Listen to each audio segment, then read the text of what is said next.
C'est sûr que l'autre, c'est dans la géographie, c'est complètement autre chose. Hein, non, mais c'est bien l'autre. C'est Perpignan. Ok, allez.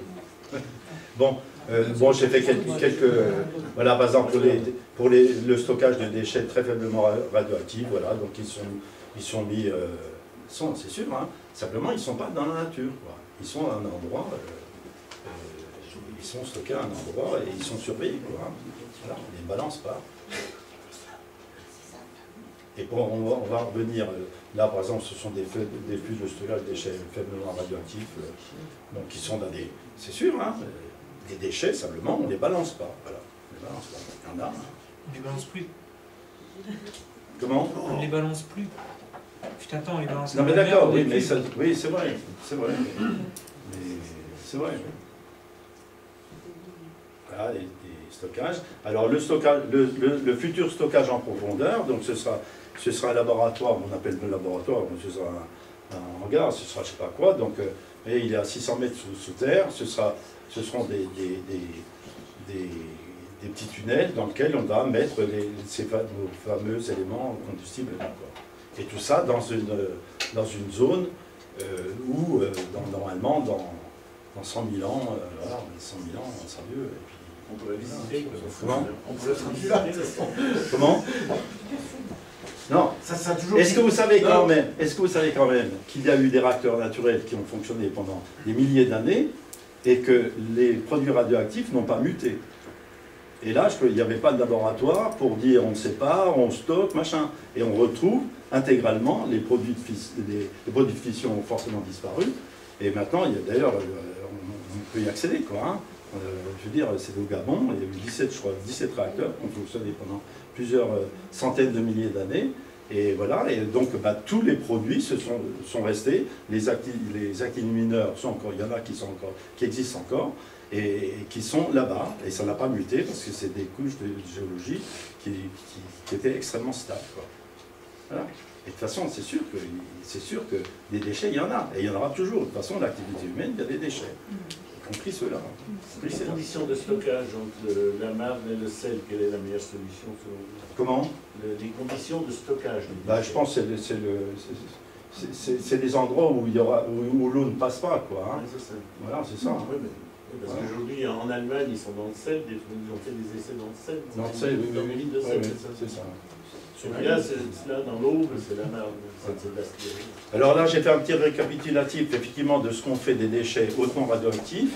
Alors donc, notre fameux élément combustible, là, donc je répète, donc les gaines sont séparées, sont compactées, sont mises ici, et sont à l'AG en attendant donc, un stockage profond, réversible, quand même. Il a été décidé qu'il soit réversible. Voilà. Maintenant, si un jour on va aller les rechercher pour en faire quelque chose, on ira les rechercher. Hein, on ira les rechercher. Bon.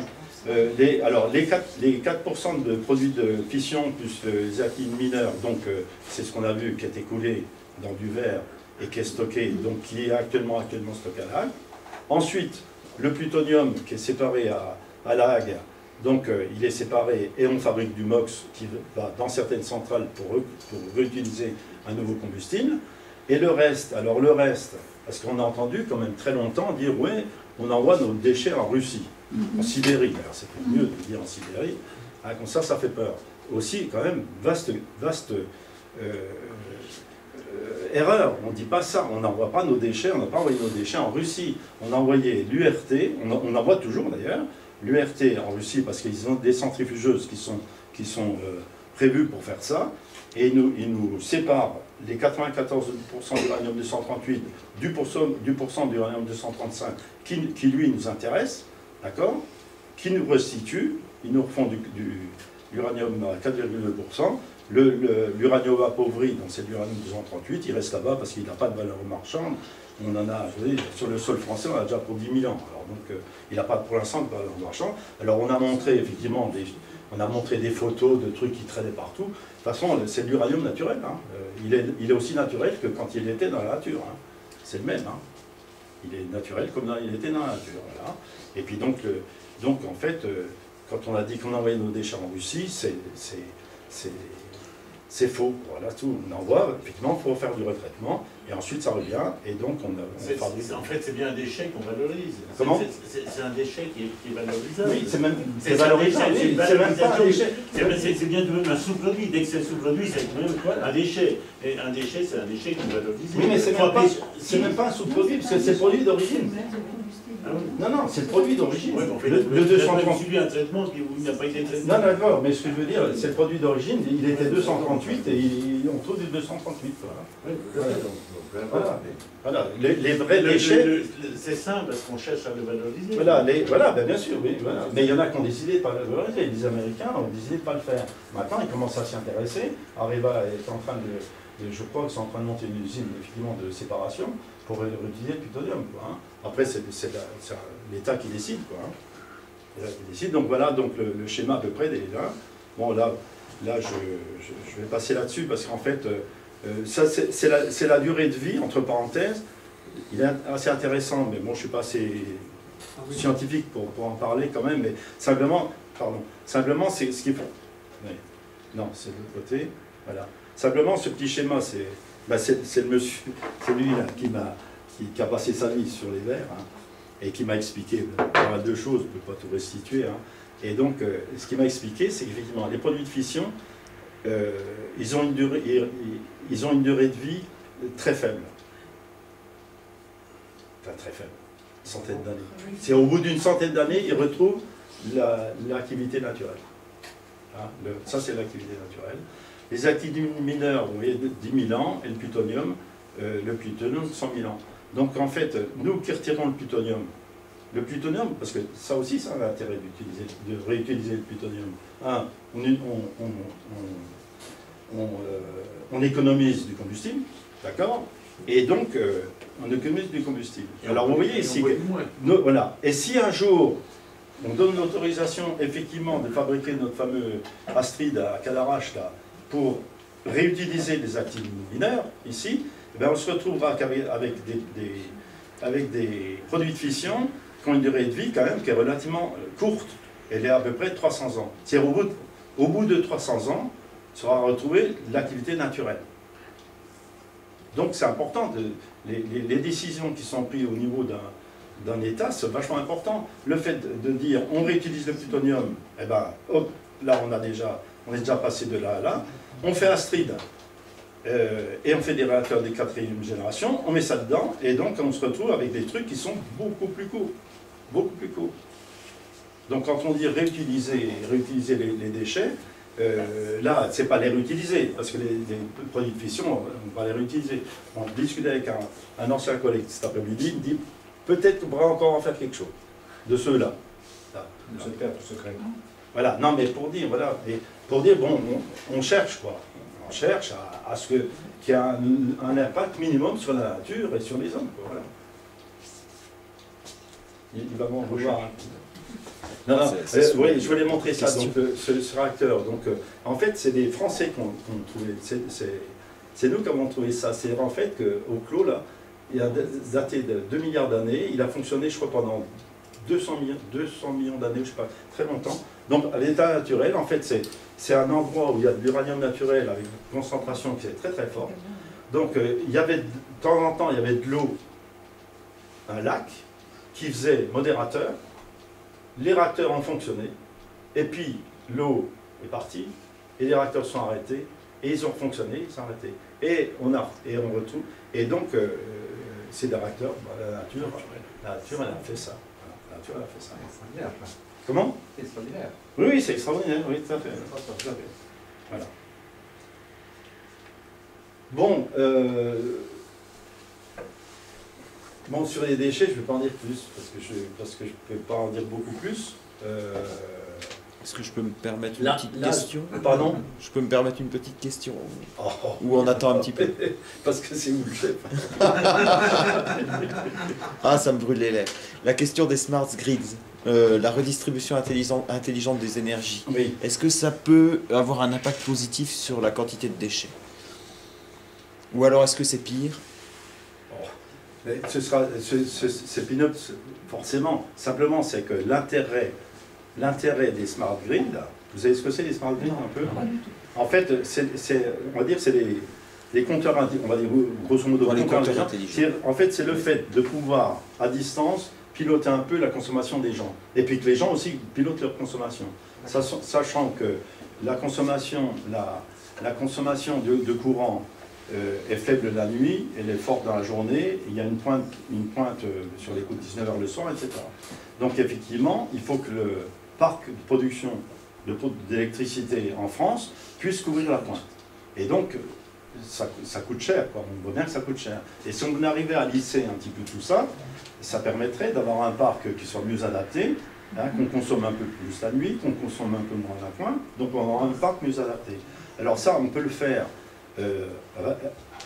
Avant, EDF, qui était tout seul maître du jeu, avec l'ensemble des moyens de production, ben, il pouvait déjà gérer correctement cette affaire-là.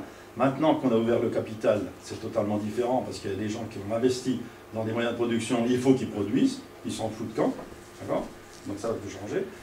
Mais à l'autre côté, le consommateur, lui, il peut aussi gérer. Alors il y a une façon de le faire gérer, c'est que quand il y a eu par exemple les tarifs verts, comment ça s'appelait, les tarifs bleus, comment vous dites?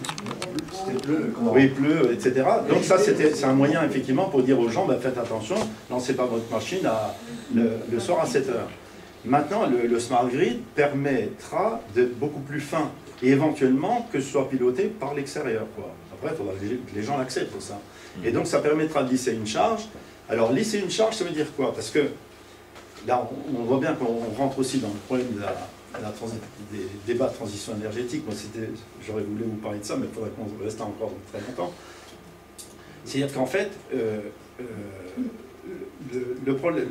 une centrale nucléaire, moins elle fait de cycles, et mieux elle se porte. C'est comme une voiture. Hein. Une voiture, on est sur autoroute, 130 à l'heure, ça marche très bien. Hein.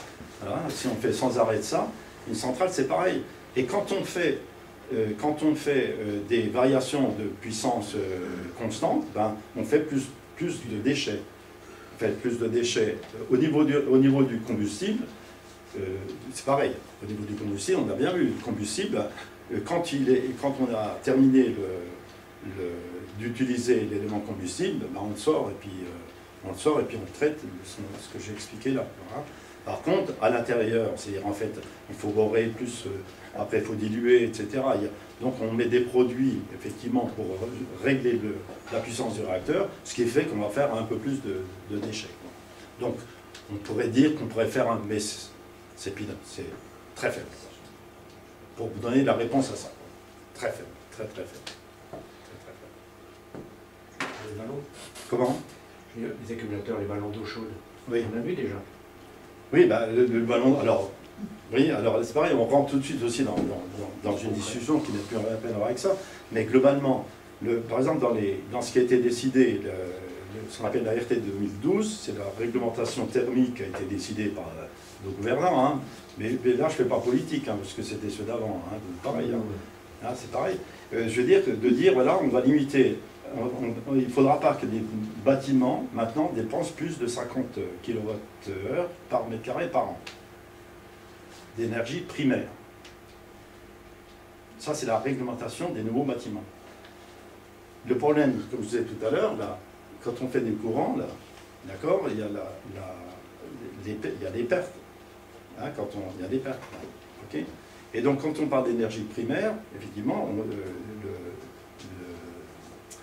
quand on fait des calculs, c'est-à-dire que quand on parle d'énergie primaire, en quantité, en kilowattheure, on va consommer moins en gaz qu'en électricité. En primaire. D'accord ? Voilà. Eh bien, dans les nouvelles maisons, on ne mettra plus de chauffage électrique, on mettra du chauffage au gaz. Oui. On tombe sur la tête. Moi, je suis contre. On tombe sur la tête. C'est quand même beaucoup plus dangereux tombe sur le gaz que l'électricité. Non, et voilà, on veut limiter la consommation d'énergie fossile. Putain, alors le premier smart grid qui a existé en France, qui existe depuis 50 ans, c'est effectivement le tarif de nuit pour les chauffe-eau, enfin le tarif de nuit et puis le système qui permet d'enclencher le chauffe-eau la nuit et puis d'avoir l'eau chaude dans la journée. Bah, c'est quand même un moyen extraordinaire. Aussi, avec des converteurs qui marchent à l'inertie. Qui fonctionnent un peu la nuit puis qui restituent un peu la chose. Voilà, exactement, oui. Moi, je me permets, j'ai quand même une maison aux dernières normes.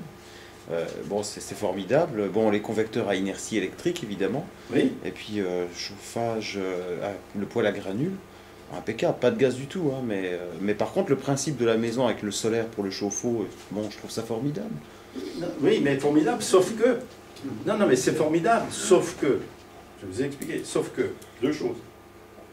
C'est que la nuit, nos centrales nucléaires ne demanderaient qu'à produire. Parce qu'en fait, on est obligé de leur baisser la puissance, parce qu'il n'y a pas assez de consommateurs.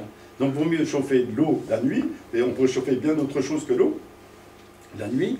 Et puis, effectivement, parce que ça fait économiser pas grand-chose. Et le chauffe-eau solaire, entre parenthèses, qui c'est qui va mettre un chauffe-eau solaire sur son toit, sans quand même avoir un autre chauffe-eau au cas où il n'y a pas de soleil? Ah bah, vous avez l'accumulation électrique. Ah, ben bien sûr que oui. Ce qui fait que l'entreprise qui doit assurer l'électricité tout le temps, il faut qu'il pense que un jour il n'y aura pas assez de soleil, que des gens vont mettre le chauffe-eau. D'ailleurs, c'est la même chose que tous les petits radiateurs électriques que les gens mettent. Les gens qui mettent un radiateur électrique la nuit, en hiver quand il fait froid, en fait c'est la substitution de moyens de chauffage qui ne pense pas qu'il peut faire moins 30 degrés à l'extérieur. Mais vous ne pensez pas qu'avec la puissance de calcul... Je suis désolé, je suis EDF. Je défends EDF, c'est pas ça, mais ce que je veux dire... Non mais il rigole, mais c'est vrai. Non mais vous êtes bien d'accord que EDF est obligé d'assurer la substitution de chauffage qui n'est pas suffisante quand il fait trop froid. C'est quand même pas normal. Aujourd'hui, GDF vend de l'électricité, moi j'en ai acheté. Hein. Comment? GDF vend de l'électricité. Oui, non, bah, tout le monde peut en vendre. Et EDF, c'est une entreprise comme une autre, et ils aimeraient bien vendre le plus possible d'électricité. Que ce soit à 8h, à 9h, etc. Et c'est quand même aussi étonnant qu'on se dise qu'on est obligé d'adapter nos modes de vie parce qu'on a choisi du nucléaire. C'est-à-dire qu'on est obligé de faire tourner nos machines à laver et tout le bordel le soir, parce qu'on a tous décidé de faire du nucléaire pour faire... Les machines à laver, c'est quand même difficile de fonctionner au fioul quand même, hein, en parenthèse. Hein. Ça fonctionne à l'électricité. Si on fait fonctionner le soir pendant les heures pour lisser, pour faire en sorte qu'il y ait un équilibre, pour faire fonctionner les centrales nucléaires. Non, non, non. Ah bah non. Là, vous mettez complètement à l'envers. Non, ça fonctionne à l'électricité. Ensuite, l'électricité, il faut le fabriquer avec quelque chose. Et donc, il y a des moyens de production qui sont du fossile, il y a du non fossile et du renouvelable. Vous disiez bien que pour faire fonctionner les centrales, il fallait les faire fonctionner la nuit. Non, non, non, je dis il ne faut pas faire fonctionner les centrales la nuit. Non, non, je dis qu'une centrale, elle est faite pour fonctionner. Et plus elle fonctionne, mieux elle se porte. Ben, c'est logique. C'est logique de nous adapter à la centrale. Non. En même temps, on est dépendant de l'énergie. La centrale... Non, je crois qu'on peut se mettre d'accord. Pas d'énergie, pas de civilisation. Sont obligés de fonctionner la nuit. L'installateur, il a une puissance. Il est obligé d'éviter cette puissance. On ne peut pas la varier. Il a tant de mégawatts à faire, non, il ne peut pas varier. Non, mais c'est pas ça. C'est pas ça. Non, ce que je veux dire, c'est pas ça. Ce que je veux dire, c'est que moi, du EDF, ça m'embête de dire EDF, mais c'est pas EDF est obligé d'avoir un parc de production pour assurer le moment où il y a le plus de consommation. Dire, pour offrir aux gens qui puissent se chauffer, s'éclairer, etc. Donc, regardez, par exemple, il y a 2 ans, on est arrivé à 102 000 MWh. Bon, donc on a une capacité qui est d'ailleurs, grosso modo, installée avec l'hydraulique, qui est à peu près de 120 000, hein, à peu près. 120 000. On est arrivé à 102, c'est quand même tendu quand même, hein. C'est pas mal. Bon, voilà. Donc EDF dit, voilà, si les gens disent, moi, à un moment donné, ah non, je ne peux pas me chauffer, je suis obligé de me débrancher, EDF, au lieu d'avoir 100, la valeur de 100, il va mettre 90 ou 80. Parce que les moyens de production de pointe coûtent très très cher, coûtent forcément très très cher. Simplement, c'est qu'on est dans un pays où il n'a pas été décidé de couper.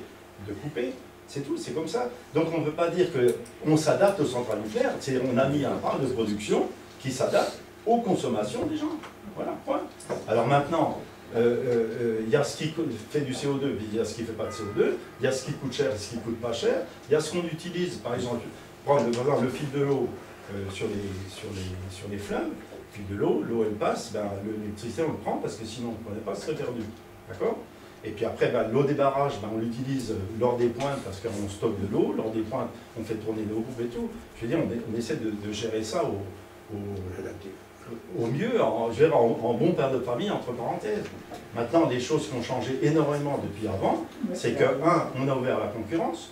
Donc, dans la mesure où on a ouvert la concurrence, il y a des gens qui ont acheté des moyens de production, pas beaucoup d'ailleurs, entre parenthèses. Je vais prendre l'exemple du moyen de production à Gardanne, qui a été acheté par les Espagnols et ensuite par les Allemands. Je veux dire, c'est des centrales qui étaient prévues à la pointe, on faisait 2000 heures. Ils ont acheté la centrale, elle fonctionne 6000 heures au charbon. Donc là, on a déjà complètement changé les règles du jeu. Et l'autre règle, alors qui est quand même fondamentale, c'est que les énergies renouvelables, bien sûr, moi je ne suis pas contre le vent ni le soleil.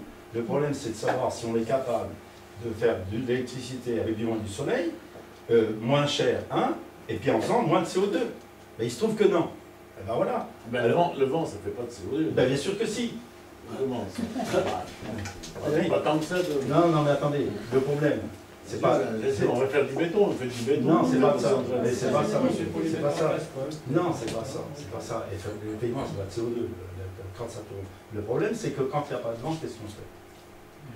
Il y a deux choses. Vous savez pourquoi on installe les centrales, les éoliennes en pleine mer? Parce que parce qu'ils vont utiliser également les courants, quand il y aura moins de vent, ils vont essayer de lisser. Parce que vous dites toujours que vous essayez de lisser, c'est bien. Parce que c'est normal, parce que la rentabilité est maximum dès qu'on lisse. Mais les éoliennes qui sont en pleine mer, demain on va utiliser à la fois le vent et les courants marins. Non, parce que les centrales qui... Si, le but du jeu c'est de même celui-ci. Non, mais c'est pas facile de faire les... Non, je vais vous dire, laissez-moi dire, s'il vous plaît. Les hydroliennes, elles vont fonctionner comme les éoliennes, c'est-à-dire elles vont fonctionner en fonction des courants qui sont dessous. Donc ça produira, quand il y aura des courants, ça produira. Ce sera quand même l'énergie fatale. Ils sont en train d'essayer de combiner les deux. Il y a des études qui font qu'on essaie de combiner les deux. La combinaison, elle se fait au travers du réseau. Elle ne se fait pas autrement. C'est-à-dire que les producteurs, quels qu'ils soient, ils sont sur le réseau. Et ensuite, le réseau, qu'est-ce qui adapte le réseau? Ce sont des moyens de production qui sont capables de varier rapidement. Et qu'est-ce qu'ils sont capables de... Alors, écoutez-moi bien, de varier rapidement et de varier à la demande. Donc, ce n'est pas avec une énergie fatale qu'on va régler des énergies fatales. On va régler une énergie fatale avec une énergie sur laquelle on peut jouer. Et sur quoi on peut jouer? On peut jouer sur les centrales thermiques classiques. C'est-à-dire que quand on met des éoliennes, il faut mettre des centrales thermiques classiques. Et si... Ben oui, il n'y a pas d'autre solution. Et on a beau dire tout ce qu'on veut, il n'y a pas d'autre solution. C'est-à-dire que tant qu'on va mettre des éoliennes et des panneaux solaires, il faut qu'on mette en regard des centrales thermiques classiques. Non, mais c'est pas ce que j'ai dit, moi. Si, non, c'est pas ce que j'ai dit. J'ai dit qu'il faut peut-être essayer de baisser un peu le nucléaire et puis venir retrouver cet équilibre. Le nucléaire jouant le rôle des centrales thermiques. Non, mais si. Ce que je veux vous dire, c'est que plus on va mettre d'énergie fatale, plus il faut avoir des moyens de régler cette énergie fatale qui nous arrive. Et ça peut se faire qu'avec des moyens de production qui peut varier rapidement. Des moyens de stockage. Entre parenthèses, une éolienne, pardon. Des moyens de stockage. Non, parce que moyens de stockage, voilà. Mais on est d'accord, mais il faut les trouver, des moyens de stockage. Qu'est-ce qu'on a? Comment? Si on ne cherche pas. Alors, mais arrêtez là-dessus, parce que si on ne cherche pas, vous croyez qu'on ne cherche pas. Vous savez quand même. Est-ce que vous savez comment est-ce qu'on stocke pour l'instant? Ah si, c'est l'élément majeur. C'est l'élément majeur de la question. Vous pensez qu'on ne stocke pas? Mais on stocke, justement. Non, mais je vais vous expliquer quand même. Non, mais je vais vous expliquer quand non, mais après. Alors, on va essayer quand même de se parler convenablement entre gens civilisés. Je vais juste vous demander de vous remettre devant parce qu'on a besoin de vous voir, c'est tout. Non, je vais vous expliquer qu'on stocke. Comment on fait pour stocker l'énergie en quantité importante? C'est ce qu'on appelle les centrales de pompage. C'est-à-dire en fait, on a des centrales hydrauliques, on a un lac en bas, on a un lac en haut, et donc on fait des mouvements d'eau. C'est-à-dire que quand on a du courant, quand on a besoin de courant, on prend l'eau qui est en haut et on la turbine, d'accord? Et quand on a trop de courant, trop de courant. C'est-à-dire, quand on a des moyens, on remonte l'eau. Donc c'est le moyen de stockage. Il se trouve qu'en France, on a déjà quand même des moyens de stockage, mais c'est à peu près 5000 MW, je crois, qu'on doit avoir en moyen de stockage, et qui permet effectivement de suivre les variations. Comment? L'usine motrice de la Rance. Ah non, non, ça n'a rien à voir non plus. Donc, fait les variations. Oui, mais ça n'a rien à voir. La Rance, là aussi, c'est une énergie qui est fatale. C'est-à-dire, en fait, elle passe, on fait du courant. Voilà. Et si elle passe, machin. Mais ce qu'il faut bien penser, ce sont les énergies fatales. Et les énergies fatales, quand il y a du vent, il y en a. Entre parenthèses, il faut savoir quand même qu'une éolienne, la puissance fournie par une éolienne est proportionnelle au cube du débit du vent. Donc c'est quand même une énergie qui fait ça. Ce n'est pas une énergie qui est plane, comme ça. Donc il faut avoir quelque chose qui suive. Et qu'est-ce qui peut suivre? Ce sont les centrales à gaz, grosso modo. Centrales à gaz. Alors, voilà. C'est 6 MW, non? Comment? Les éoliennes maximum en soi, c'est 6 MW à peu près? Ah oui, mais c'est déjà des sacrés bousins. Mais plus grosses, hein? Ah oui, c'est énorme, c'est absolument énorme. Hein. Mais aujourd'hui, une éolienne en mer, le kilowattheure, il sort à peu près à 4 fois le prix du kilowattheure. Voilà. Et quand vous dites l'électricité monte, bah oui, l'électricité monte, pourquoi? Bah, pour plein de raisons. On augmente la sûreté, bah, c'est bien tant mieux. Mais je veux dire qu'on prend en charge le surcoût des énergies renouvelables et puis on le paye avec notre kilowattheure. Voilà. Actuellement, il y a 16% de CSPE. C'est ce que c'est la CSPE sur les facteurs d'électricité. On est à 16% et en 2020, on sera à peu près à 30% d'après ce qu'on peut prévoir, quoi. Les Allemands, ils payent énormément en CSPE parce qu'ils ont décidé de sortir du nucléaire, ils font du thermique classique, ils font du charbon. Voilà. Oui, c'est 4 fois, c'est-à-dire que quand tu as une facture de 100 €, à 4 fois, ça te paye 400 €. D'accord, sur 40%, oui, mais... Voilà. La plupart des gens ont une facture 100 € par mois, c'est pas... Voilà, alors moi je ne peux pas en dire plus vis-à-vis des déchets. Moi, on peut parler un peu de plus d'énergie si vous voulez. Je ne sais pas de quoi on peut parler, hein, mais voilà, si vous avez des questions, moi je peux... Après, il y avait la question du démantèlement à proprement parler, comme par exemple la centrale que vous avez évoquée en 1976, qu'ils ont détruit à ciel ouvert, et ça a provoqué dans la chute, quand ils ont dynamité le bâtiment, des particules radioactives un peu partout. Où ça? C'était la centrale près de New York, je pense que vous connaissez son nom. Ah, Yankee, non, pas du... Je sais pas chez nous. Le nom exact. Yankee ou non? Il y en a une qui a eu un incident qui a été détruite il y a quelques années à ciel ouvert. Et ça a provoqué pas mal de dégâts. Je sais pas, je suis pas spécialiste, je sais pas. Je sais pas. Donc voilà. Et nous, c'est... Moi, ce que je voulais quand même vous donner un peu parce qu'on parle quand même beaucoup de la France et de l'Allemagne, de ce qu'on a, de nos consommations, hein, de ce qu'on consomme en France, hein, donc dans les différents moyens de production. Donc en fait, en énergie fossile, en France, on est à 100, en tout, on est à 259 mégathètes. Bon, c'est une unité, n'importe. Hein. Sachant qu'en Allemagne, par tête d'habitant, on consomme pareil. Hein. On a les mêmes consommations par tête d'habitant. Donc en fait, en Allemagne, bon, on sait qu'ils commencent à consommer beaucoup de charbon. Donc eux, en énergie, en total fossile, ils sont à 128 mégathètes. Nous, on est à 128 et eux, ils sont à 249. Et en énergie décarbonée, nous, on est à 131 et eux, ils sont à 63. Sachant qu'ils ont un parc de production éolien qui est équivalent à notre parc de production nucléaire. Ils ont un parc de production, c'est extraordinaire. Ils ont un parc de production éolien qui est faramineux. Et à tel point que les Allemands, ça déséquilibre complètement le réseau quand il y a beaucoup de vent. Et ça déséquilibre le réseau, et deux, ils ont des problèmes parce qu'en fait, ils ont des contrats avec les gens qui ont installé les éoliennes, et les gens qui ont installé les éoliennes, il faut que les éoliennes, elles tournent. Et des fois, ça coûte moins cher de vendre du courant à prix négatif que d'arrêter les éoliennes. On arrive quand même à des trucs probablement aberrants. Pardon, je vous laisse la parole. Et les Allemands arrivent, alors les Suisses sont assez malins, parce qu'en fait, ils arrivent, eux, qui ont des centrales de stockage, des STEP, hein, ce qu'on appelle centrales, stations station de pompage, voilà, ils arrivent à remonter de l'eau en se faisant payer par les Allemands. Ils sont quand même bons. Ils ont toujours été bons, les Allemands, ils ne sont pas si mauvais que ça non plus. Hein. Économiquement, les Allemands, ils sont bien aussi. Hein. Oui, mais... Donc pour l'instant, je ne sais pas, il ne faut pas... Oui. Là, c'est pour ça que... je ne sais pas comment il s'appelle, là, le ministre Gabriel, je ne sais plus comment il s'appelle, là, il dit que c'est impossible qu'ils arrivent à faire leur transition de fait. Ça va coûter 1,340 milliard, donc 1340 milliards, qui est le coût d'absorber l'Allemagne de l'Est. Hein. Et donc, et ils se retrouveront quand même avec des énergies fatales, il faudra bien qu'ils fonctionnent avec quelque chose. Et quand on regarde les courbes qu'ils ont, quand ils regardent, parce qu'ils veulent arriver à 0% hein, de nucléaire, là, et bien en 2000, je ne sais plus combien, c'est en 2030, il leur manque 20 ou 25% de production. Et ils disent, ben, on l'achètera ailleurs. Maintenant, moi je pense qu'ils ne pourront pas suivre. Ils pourront pas suivre.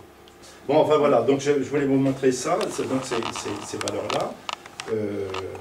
Ensuite, oui, bon bah, je sais que ça ne vous fait pas vibrer, hein. Je te le dis quand même. C'est-à-dire qu'un kilo d'uranium 235 équivaut à 2500 tonnes de charbon. Moi, le charbon, ça me fait peur. Voilà. Je suis comme ça. Alors, ce que je voulais vous dire aussi, je n'en ai parlé le coup d'avant, sachant que nous, tout individu en France, consomme à peu près 50 000 kWh, dans tout hein, pour vivre, hein, pour manger, pour se nourrir, pour s'habiller, pour se déplacer, pour tout. Si c'était produit avec de l'uranium, ce serait une petite tête d'épingle d'uranium. Moi, je trouve que la nature a bien fait les choses, quoi. Et ah oui, je vais vous dire un truc aussi. Je veux dire un truc. Je veux dire un truc. C'est que par exemple, il y a des énergies fossiles. Et les énergies fossiles, ça a quand même mis 200 millions d'années pour les faire. En 200 ans, on va les racler. Hein. Quand même. On est quand même bon. Hein. D'accord. 200 ans, on va les racler. Maintenant, l'uranium. L'uranium, un jour, il n'y en aura plus. Parce que la nature fait que les produits radioactifs, ils décroissent. Et un jour, il n'y en aura plus. Donc je trouve que c'est quand même pas complètement idiot de s'en servir. Pas idiot de s'en servir. La mesure, on le fait proprement. La radioactivité décroît naturellement, c'est ça? La radioactivité de tout corps radioactif décroît naturellement. Un jour, il n'y en a plus. Mais est-ce qu'il y a un renouvellement alors de produits? Ah non, il faudra qu'il y ait un nouveau Big Bang. Hein. Oui, c'est les lois de l'entropie. Ouais. C'est l'entropie. Oui, tout à fait. Vous n'avez pas mis les équivalents en mort pour le charbon, le oui, gaz? je l'ai là. Vous le voulez? Vous le voulez? Parce que justement, on s'aperçoit en fait que l'industrie, enfin la façon de produire l'énergie la plus mortelle, c'est le charbon. C'est le charbon, avec toutes les mines de très très loin. Des accidents de De très très loin, oui. De très très loin. Oui, je l'ai pas mis là, je peux le retrouver, je suis peut-être un peu plus loin, je peux le retrouver. C'est effectivement l'énergie nucléaire qui fait le moins de morts par térawattheure produit. Hein. Le coût du transport aussi. Comment? Le coût du transport. Ah ben il y a le transport, il y a tout, quoi. Hein. Voilà. Il y a des places des villages en Allemagne. Alors quelque chose d'important, pardon. Les limites en Allemagne, ils déplacent des villages pour être extraits par le Ah bah oui, ça c'est sûr. Oui, alors quelque chose quand même qui est très, de mon point de vue, important. C'est qu'en fait, c'est pour ça que je mis là, au niveau mondial, sur les 26 milliards de tonnes de CO2, bon alors 26, 27, 28 ou 25, je ne sais pas, mais enfin ça c'est un chiffre 2012 je crois, n'importe, c'est que la moitié du CO2 est faite pour faire de l'électricité. Est-ce que vous vous rendez compte de ça? C'est-à-dire que la moitié, l'électricité, c'est à peu près c'est à peu près 20% de l'énergie finale qu'on utilise. Même en France, hein. L'électricité, c'est à peu près 20% de l'énergie finale. Mais pour faire cette électricité au niveau mondial, donc vous voyez, sur les 26, il y a presque 11 qui est fait pour faire de l'électricité. Et quand on voit par exemple, aujourd'hui l'Allemagne qui veut sortir ils en sortiront, ils y arriveront. Mais dans les médias, ils y arriveront. Salut, merci. Actuellement ils sont en train de remplacer du nucléaire par du charbon. Voilà, ils ne font pas autre chose. Voilà. Ils remplacent du nucléaire par du charbon. Je veux dire, ça paraît un peu dingue au point de vue, au niveau écologique. Parce que, je suis désolé, hein, je considère être écologiste. Hein. Ça va peut-être vous choquer, je considère, moi je fais attention, j'essaie de faire attention. Alors, je roule avec ma voiture, j'en ai fait plusieurs, ok, mais j'essaie de faire attention à la nature, voilà. Et c'est pas parce que j'ai passé ma vie dans le nucléaire que je ne suis pas écologiste. Alors par contre, ça c'est intéressant de voir. Ça veut bien dire que pour faire l'électricité, parce que honnêtement, quand je vois ici, par exemple, le débat sur la transition énergétique, la loi qui vient d'être votée, de vouloir limiter la puissance nucléaire à 63 000 MW, franchement, ça veut dire quoi? Ça veut dire quoi? Est-ce qu'il ne serait pas plus judicieux de dire on fait des transferts d'usage, c'est-à-dire des usages d'énergie fossile, on passe en électricité, et puis on fait l'électricité le mieux possible, renouvelable, nucléaire, etc. Quoi. Voilà. L'électricité est un produit merveilleux quand même. Moi je suis désolé, j'en ai fait toute ma vie. C'est un produit merveilleux, on fait tout. D'ailleurs on ne fait rien sans électricité. On ne peut même plus téléphoner sans électricité. On ne fait rien. Faire repasser. Non, mais, oui, voilà. Alors bon, alors je vais arriver un peu aux conclusions, quoi. Hein. L'énergie nucléaire possède l'avantage de produire de grandes quantités d'énergie sans jeter vers des serres. L'électricité est moins chère que toutes les autres. Réserve en matière physique très importante dans notre sol, hein, puisqu'on aurait peut-être... Bon, il y en a qui parlent de 20 000 ans, 10 000 ans, c'est beaucoup, quoi, hein, bien sûr. Voilà. Ensuite, alors bien sûr, bah, il y a des accidents de Tchernobyl et Fukushima. Alors, moi, ça c'est vraiment des questions que je me pose. C'est-à-dire, dans le public, on parle par exemple des réserves de pétrole qui sont en train de diminuer, pétrole, charbon, gaz, on parle de ça beaucoup. Mais on ne parle pas qu'on a 10 000 ans devant nous de nucléaire, d'uranium. On parle des déchets nucléaires, mais on ne parle pas des déchets, des autres déchets. On n'en parle pas beaucoup. CO2, on ne voit pas. On n'en parle pas beaucoup. C'est pas un sujet. On n'en parle pas beaucoup. Ah, si, de plus en plus. Comment? On dit, on en Vous parle. êtes très sensible à ça. Non, mais c'est vrai. Non, mais d'accord, non, mais je dis, oui, on en parle, mais ça ne nous empêche pas quand même de rouler avec nos bagnoles, et puis voilà. On parle pas plus rapidement. Oui, non, d'accord, voilà, simplement. Voilà. Ça ne nous empêche pas non plus de continuer de faire du nucléaire, malgré qu'on parle des déchets. Non, on est d'accord. C'est la même chose avec on est d'accord. Bon, maintenant, là en bas, je mets beaucoup pensent que les énergies renouvelables peuvent remplacer le nucléaire. C'est sûr que c'est peut-être dans je ne sais pas combien de temps. C'est-à-dire que les énergies renouvelables, quelles qu'elles soient, c'est quand même des énergies qui sont extrêmement diluées et donc qui sont difficiles à maîtriser, quoi. Si c'était si facile, c'est pas si facile, quoi. Hein, quand vous parliez d'éoliennes, par exemple, l'éolienne, on ne peut pas maîtriser la puissance, l'énergie primaire de là. On ne peut pas maîtriser le vent, on ne peut pas régler le vent. Dans ma centrale, là, tout à l'heure, quand j'avais du fuel ou des barres de contrôle, là, je peux régler la puissance. La puissance d'une éolienne, je ne sais pas la régler. Le vent, il souffle, ben, on peut le prendre. Hein, donc, en fait, c'est technique, ça, c'est pas... On peut pas... C'est des énergies intermittentes. Et puis elle est intermittente et fatale. Mais voilà. Il y a peut-être des adaptations aussi de notre niveau de vie, parce que moi je vois mon arrière-grand-père avait un moulin, et bien quand il y avait de l'eau, il travaillait tout le temps, quoi. Oui. C'était dimanche, dimanche, tout le temps. Mais ce qu'il y a de temps de votre grand-père à peu près comme le mien, je veux dire, on était 2 milliards sur Terre, et puis maintenant on est à 6-7 milliards, d'accord? Hein, et ça, il faut quand même en tenir compte. Il y a des gens qui ont envie de vivre comme nous. Il faut chercher à faire des économies. Oui, mais il y a des gens qui... Oui, ça fait 2 heures que j'attends ce mot-là, hein? ce mot-clé. Quoi? Parce que ça fait 2 heures en fait qu'on parle d'énergie et il n'y a pas une seule fois dans votre discours le terme d'économie qui a été utilisé. Donc effectivement, on ne peut pas remplacer la consommation actuelle d'énergie qu'on a par des renouvelables. Ça, c'est clair et net. Mais si on baisse notre consommation et que ça devient quasiment peanut l'électricité, parce que l'électricité dans un logement, l'électricité spécifique pour faire fonctionner les appareils électriques, nous on est avec l'électricité spécifique vraiment juste pour les appareils électriques, hein, c'est 30 kWh par mois, quoi. C'est pas plus. Les énergies renouvelables, je reste persuadé qu'elles peuvent, permettre de fournir ce besoin-là d'électricité, avec des moyens de stockage qui sont à développer, la méthanation par exemple, même si ça a des rendements qui sont assez catastrophiques pour l'instant, qu'il y a du travail à faire dessus. Donc voilà, je trouve que c'est dommage que dans le discours, il n'y ait pas un petit peu plus d'accent qui soit mis sur l'aspect économique. Parce que le nucléaire, quelque part, il prend une certaine forme de gabegie. Vous l'avez dit, la nuit, on a trop d'électricité, il faut la consommer. Non. Si. Oui, mais Donc, il faudrait quand même faire du chauffage c'est pas on a trop électrique pour pouvoir d'électricité, absorber c'est cette consommation on a un moyen de production. On a un moyen de production. Le fait de baisser, on n'économise rien. Oui. Le fait de baisser la puissance de la centrale nucléaire, on n'économise rien. Donc, et en fait, on est en train de mettre en place des moyens de production, par exemple d'éoliennes, en grande quantité, et de solaire, dont on n'avait pas besoin. On n'en a pas besoin avec ce qu'on a. On n'en avait pas besoin. Maintenant qu'on y réfléchisse, bien sûr que oui qu'il faut le faire. À un moment donné, on va... Parce que, honnêtement, on a beau faire des économies, on pourra en faire. Simplement, c'est que on peut en faire, on la fera toujours à la marge.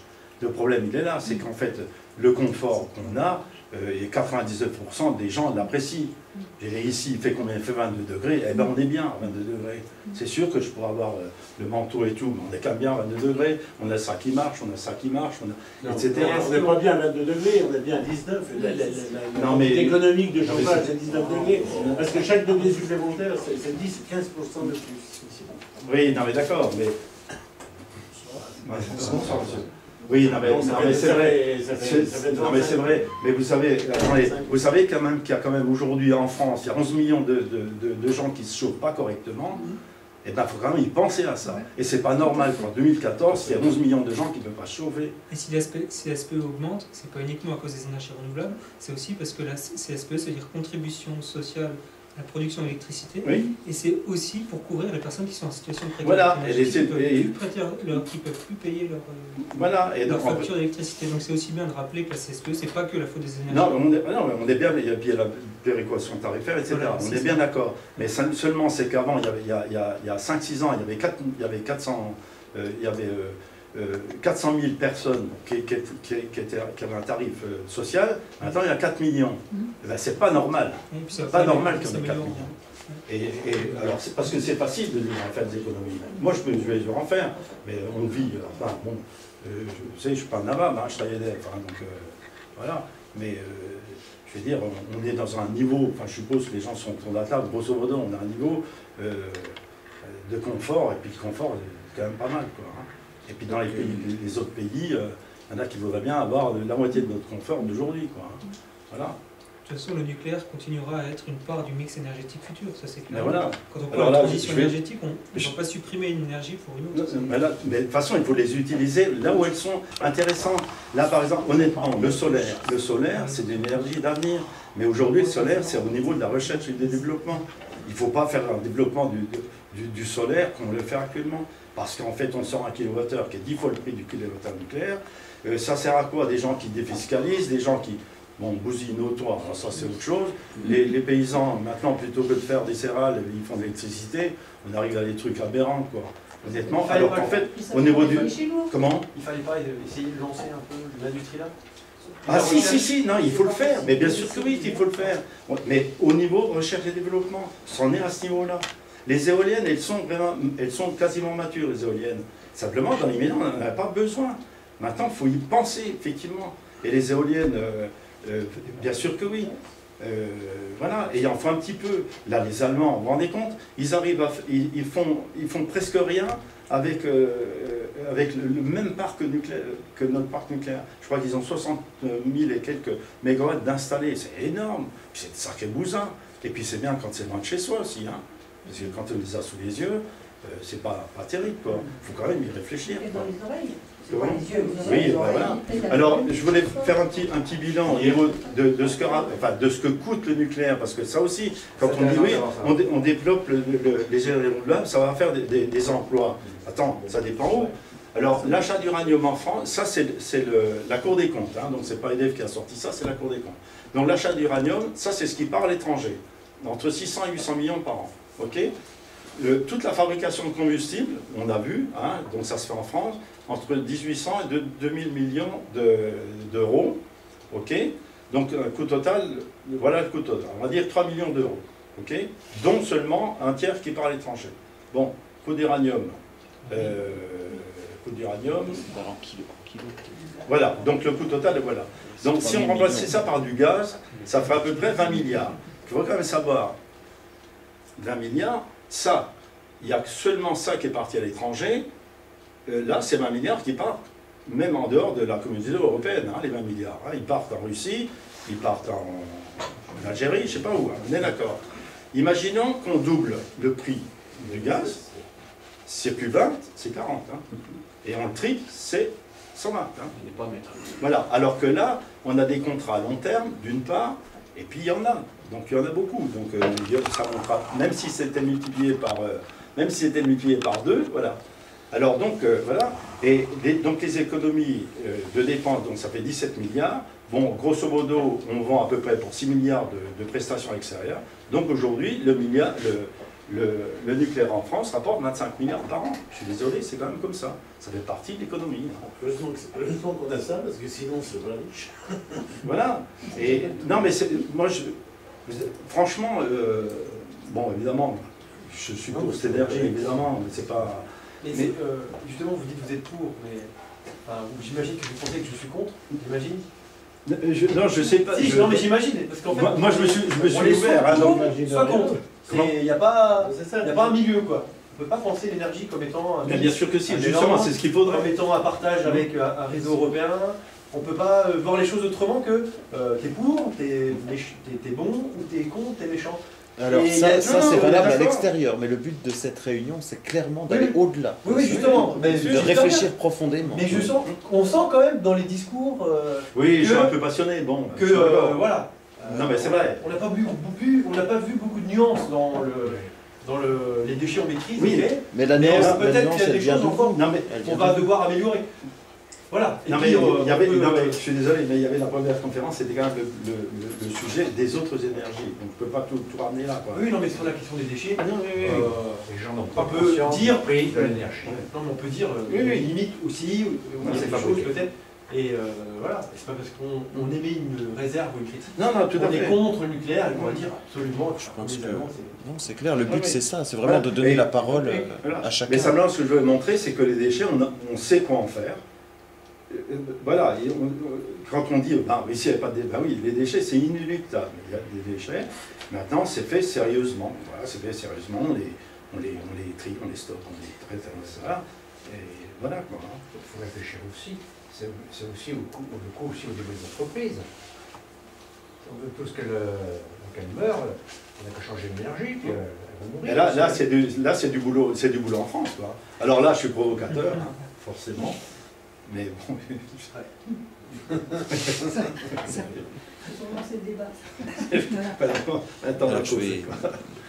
non, mais bon, c'est tout. Hein. Maintenant, alors effectivement, il y avait la discussion sur la transition énergétique, où honnêtement, nos politiques, ils sont quand même pas bons.